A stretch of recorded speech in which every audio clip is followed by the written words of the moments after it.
Είμαι η Στέφα. Το όνομά μου είναι Στεφάνια Βιλτζίσκα και γεννήθηκα το 1886 στη Βαρσοβία. Η ιστορία μου είναι λίγο, ξεκινάει χαρούμενα και καταλήγει λίγο τραγικά. Αν και σπούδασα φυσικές επιστήμες στο Βέλγιο την πρώτη δεκαετία του 20ου αιώνα, η αγάπη μου για τα παιδιά και για τις παιδαγωγικές επιστήμες με οδήγησαν στο ορφανοτροφείο που ονομαζόταν το Σπίτι των Ορφανών, ένα ορφανοτροφείο που φιλοξενούσε πάνω από 100 Εβραιόπουλα, και εκεί είχα την ευκαιρία να γνωρίσω και να συνεργαστώ με το μεγάλο παιδαγωγό και γιατρό Γιάννους Κόρτζακ. Πάνω από 30 χρόνια ήμασταν μαζί σε αυτό το έργο για τα παιδιά, με πολλές νέες παιδαγωγικές προσεγγίσεις, με πολλή αγάπη, με πολλή αυτοθυσία, με πολλοί οικογενειακές στιγμές, παρότι η σχέση μας με τον Γιάννους ήταν πάντα φιλική και επαγγελματική. Αυτός με αποκαλούσε Μίσης Στέφα και εγώ πάντα Δόκτωρ. Παρ' όλα αυτά μοιραζόμασταν ένα μεγάλο σπίτι με όλα αυτά τα παιδιά, μοιραζόμασταν την αγάπη μας για αυτά τα παιδιά, μοιραζόμασταν όλη την προσπάθεια να μπορέσουν να μεγαλώσουν και να μπορέσουν να αναδειχθούν χρήσιμοι πολίτες. Τα φροντίζαμε, τα αγαπούσαμε πάρα πολύ. Όλες οι διαδικασίες ήταν πολύ δημοκρατικές μες στο σπίτι, τα παιδιά είχαν δικές τους ευθύνες, ήταν πολύ αγαπημένα μεταξύ τους, υπήρχε πολύ παιχνίδι, χαρά, φυσικά και αυστηρότητα, όπως υπάρχει σε κάθε οικογένεια, στη δική μας περίπτωση μια πολύ μεγάλη οικογένεια.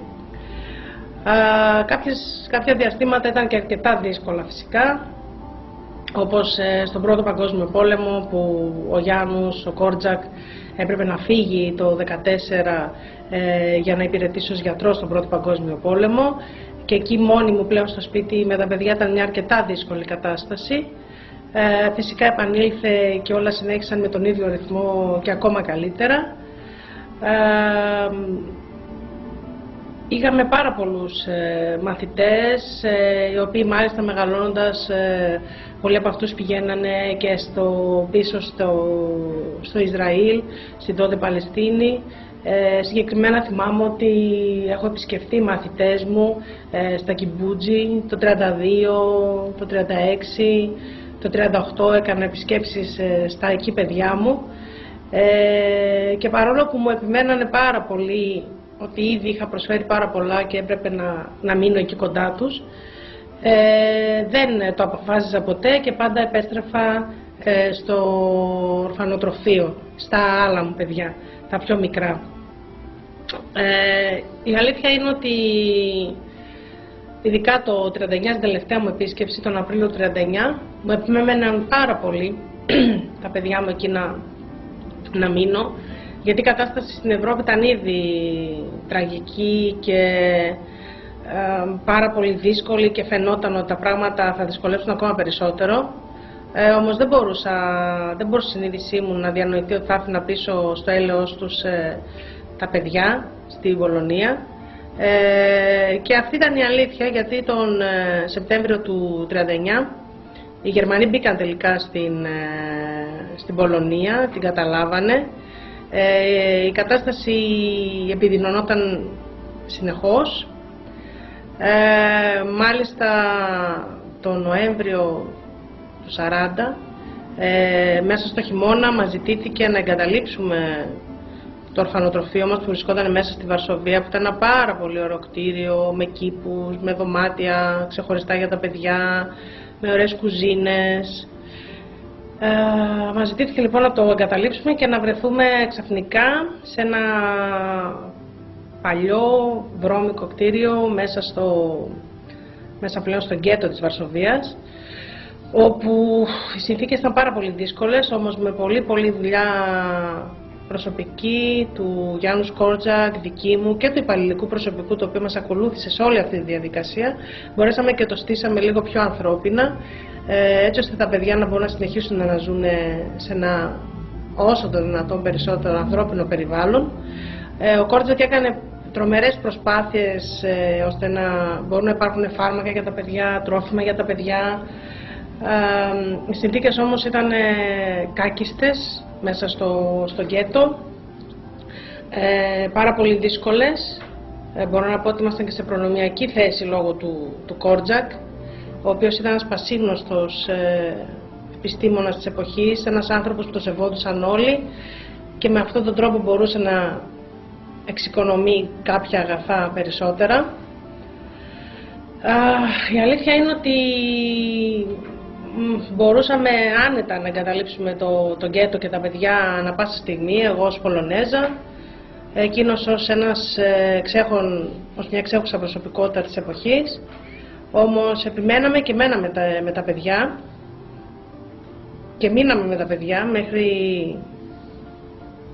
μέχρι τον Αύγουστο του 42, συγκεκριμένα μέχρι τις 5 Αυγούστου του 42, όπου οι Ναζί μπαίνουν πλέον μέσα στο φανοτροφείο στο γκέτο, μας μαζεύουν όλους μαζί και με εντολή φυσικά να οδηγηθούμε στο στρατόπεδο συγκέντρωσης στην Τρεμπλίνκα.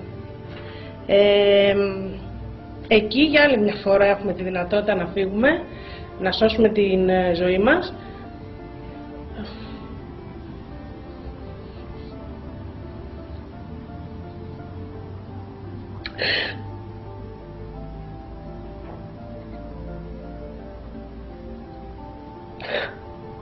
Αλλά δεν υπάρχει ζωή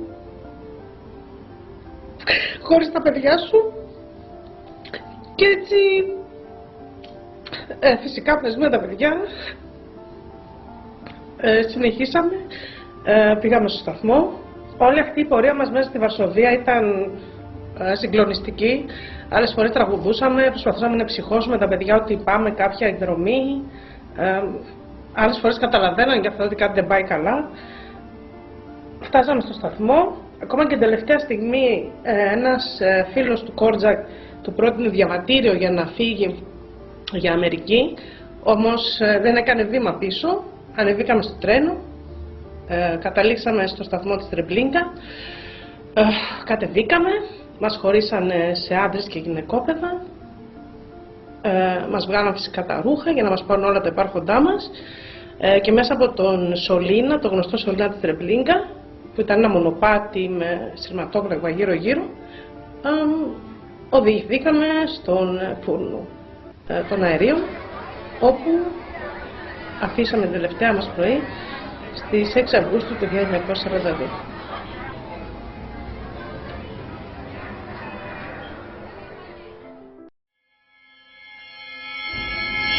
Ονομάζομαι Σάρα και αυτή είναι η ιστορία μου.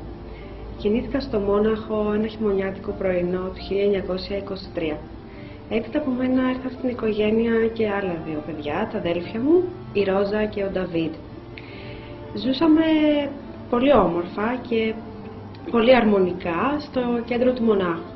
Οι γονείς μου διατηρούσαν ένα από τα μεγαλύτερα παιχνιδάδικα και βιβλιοχαρτοπολία στο πιο κεντρικό εμπορικό δρόμο της πόλης. Τα περισσότερα μαγαζιά που υπήρχαν εκεί ήταν από Εβραίους σαν και εμάς. Όλα αυτά φυσικά μέχρι τον Νοέμβριο του 1938, όπου όλα άλλαξαν τόσο ξαφνικά και απρόσμενα και η ζωή μας δεν θα είναι ποτέ ξανά όπως πριν. Αφορμή για αυτά τα τραγικά γεγονότα που συνέβησαν και κάθε φορά που τα θυμάμαι δεν μπορώ να συνειδητοποιήσω πώς έγιναν και τρομάζω όταν σκέφτομαι τι μας περιμένει. Αφορμή ήταν η δολοφονία ενός Γερμανού πρεσβευτή στο Παρίσι από έναν Γερμανό Εβραίο. Οι Γερμανοί εξαγριώθηκαν, μπήκαν σε όλες τις πόλεις και κατέστρεψαν όλο το κέντρο του Μονάχου. Όλοι οι εμπορικοί δρόμοι γέμισαν κρύσταλλα, στάχτη, φωτιά. Όλα τα καταστήματα καταστράφηκαν. Οι συναγωγές, τα κημητήρια και η εβραϊκή γειτονιά δεν υπάρχουν πια. Όλοι οι συγγενείς μας και οι φίλοι μας τους έχουν εξαφανίσει, δεν ξέρω πού βρίσκονται.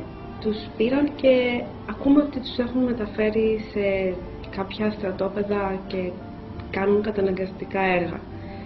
Είμαστε από τους πολύ λίγους που γλιτώσαμε. Το σπίτι μας όμως πια δεν υπάρχει και ούτε το κατάστημά μας και δεν έχουμε χρήματα. Οπότε φιλοξενούμαστε αναγκαστικά σε ένα χώρο που ήταν κοινόχρηστος της συναγωγής και γλίτωσε από την ολική καταστροφή. Εμείς και κάποιοι άλλοι που έχουμε απομείνει, οι γονείς μας δεν μας αφήνουν να βγούμε έξω και να κυκλοφορήσουμε, φοβούνται πάρα πολύ για μας. Μόνο ο μπαμπάς μου βγαίνει κάποιες φορές και συζητάει με τους υπόλοιπους τι θα απογίνουμε. Ψάχνουν να βρουν μια λύση για να προστατέψουν τις οικογένειές τους και να βγάλουν λίγα χρήματα για να μπορέσουμε να επιβιώσουμε, γιατί αλλιώς δεν ξέρουμε πώς θα εξελιχθεί το μέλλον μας και τι θα γίνει. Οι φίλοι μου δεν μένουν πια εδώ και είμαι μόνη μου. Έχω σταματήσει το σχολείο εδώ και 1 χρόνο και ήθελα πάρα πολύ να σπουδάσω και να γίνω δασκάλα, γιατί αγαπώ πολύ τα παιδιά.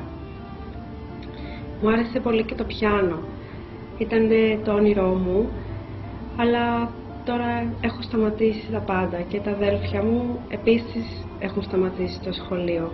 Όλη μέρα είμαστε μέσα στη συναγωγή, σε ένα πολύ μικρό χώρο, μαζεμένα πάρα πολλά άτομα και το φαγητό είναι πολύ φτωχικό, λίγο ρύζι, λίγες πατάτες, αλλά είμαστε ευγνώμονες που υπάρχει ακόμα και αυτό, γιατί σε αντίθετη περίπτωση δεν ξέρουμε τι θα είχαμε απογίνει, θα μπορούσαμε ακόμη και να ζητιανεύουμε. Έρχονται τραγικά μηνύματα από εκείνους που έχουν φύγει, διάσπαρτες πληροφορίες ότι είναι άρρωστοι, ζουν σε άθλιες συνθήκες, πεθαίνουν, βασανίζονται. Δεν ξέρω πού μπορεί να βρισκόμαστε αύριο ή μεθαύριο και ο χειμώνας ακόμη είναι μεγάλος. Ακούγεται ακόμη και ότι μπορεί να γίνει πόλεμος. Είναι όλα πάρα πολύ δύσκολα και ρευστά και δεν μπορώ να καταλάβω γιατί αυτοί οι άνθρωποι έχουν βγάλει τόσο μίσος σε εμάς.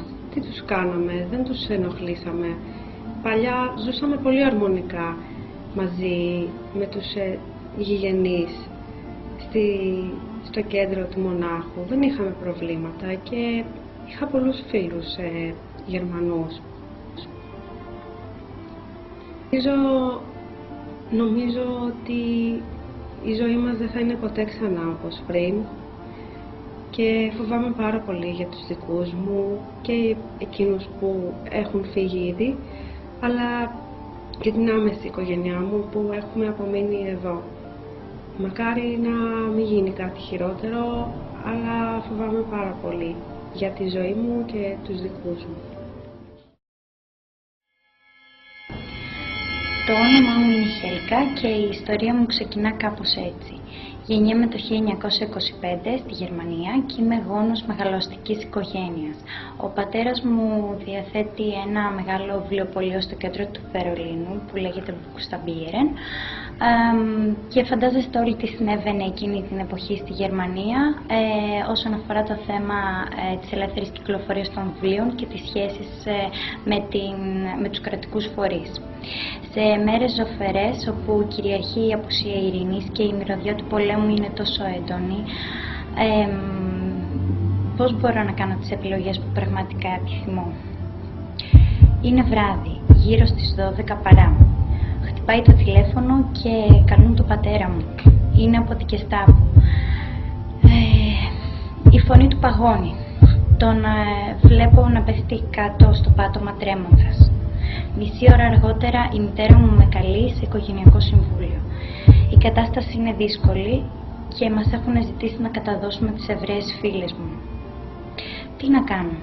να αντιταχθώ στις προσδοκίες της οικογένειάς μου, στην καλή ζωή, με κίνδυνο να οδηγήσω όλη την οικογένεια στο περιθώριο και στο θάνατο, ή να καταταχώ στο ιδεολογικό εκείνο στρατόπεδο που θα σύρει στη φτώχεια, στην απομόνωση, στην καταπίεση και στα στρατόπεδα συγκέντρωσης της φίλης μου. Καταπιεσμένη ή καταπιέστρια. Είμαι εγκλωβισμένη σε ένα δίλημμα εξόντωσης και αναρωτιέμαι πώς κατέληξα εγώ εδώ, στον κυκλώνα του πολέμου. Σκέφτομαι να καταλήξω μια καταπιέστρια, καταπιεσμένη όμως μέσα στην αλωτρίωσή μου και στον απανθρωπισμό μου.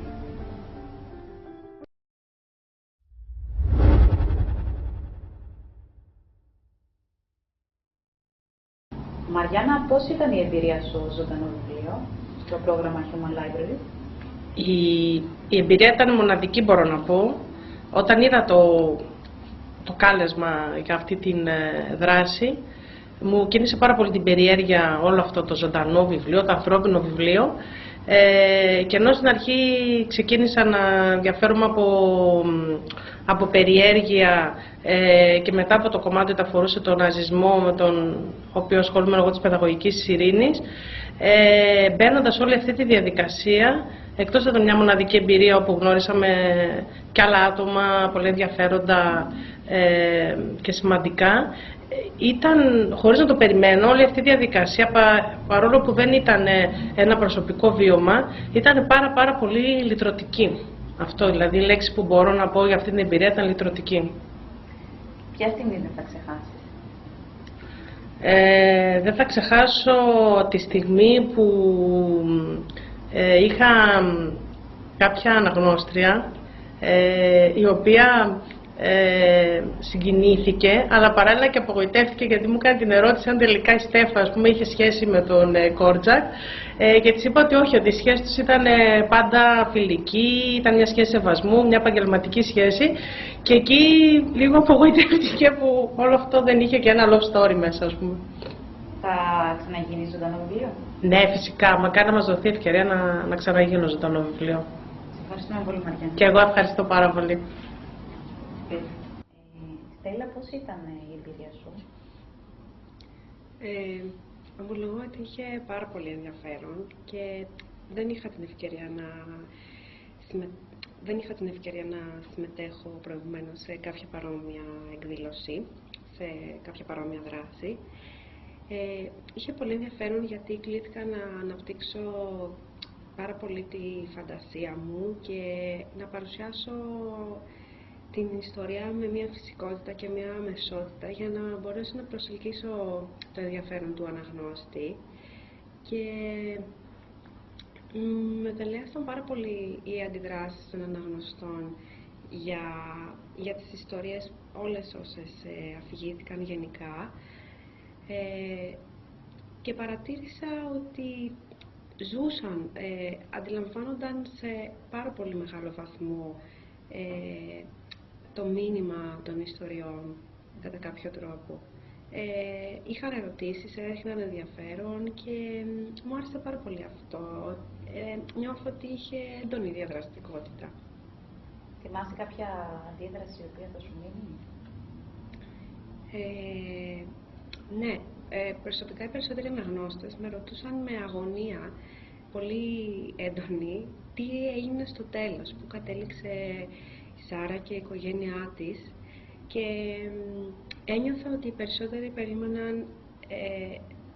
περίμεναν να ακούσουν πως η Σάρα έχει καταλήξει σε κάποιο στρατόπεδο συγκέντρωσης, όπως οι περισσότεροι Εβραίοι, και ένιωθαν μια περίεργη ανακούφιση κατά κάποιο τρόπο όταν τους έλεγα ότι τελικά η Σάρα γλίτωσε και δεν βρίσκεται σε στρατόπεδο συγκέντρωσης. Θα το ξαναέκανες? Ναι, θα ήθελα να το επαναλάβω γιατί είχε πάρα πολύ ενδιαφέρον. Μου έδωσε την ευκαιρία να εξασκήσω πάρα πολλές ικανότητες και μου έδωσε την ευκαιρία να έρθω και σε επαφή με άλλα άτομα και μου άρεσε πάρα πολύ. Ήταν μια πολύ ωραία, όμορφη εμπειρία. Σε ευχαριστώ πολύ, Στέλλα. Και εγώ. Λοιπόν, για πες μας τώρα πώς ήταν η εμπειρία σου.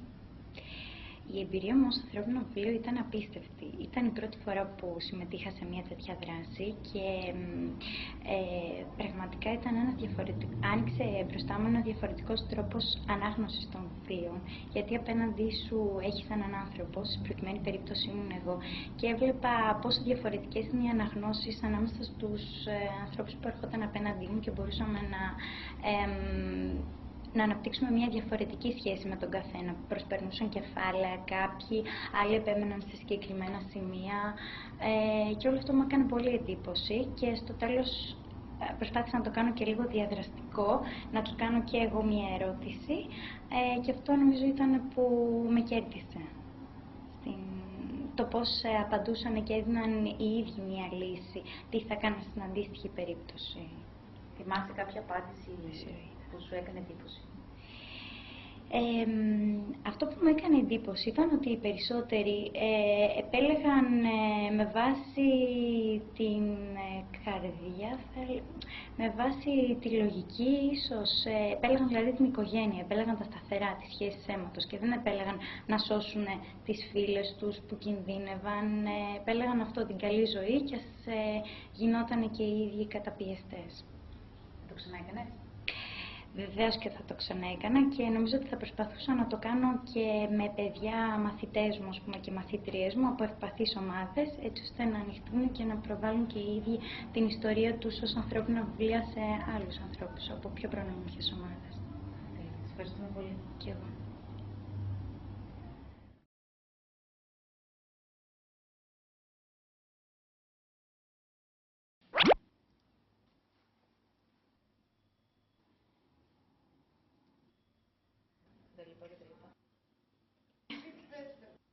Τα κορίτσια είναι στο μπαλκόνι. Έχει καφέ. Με 2 σαρδαμάκια.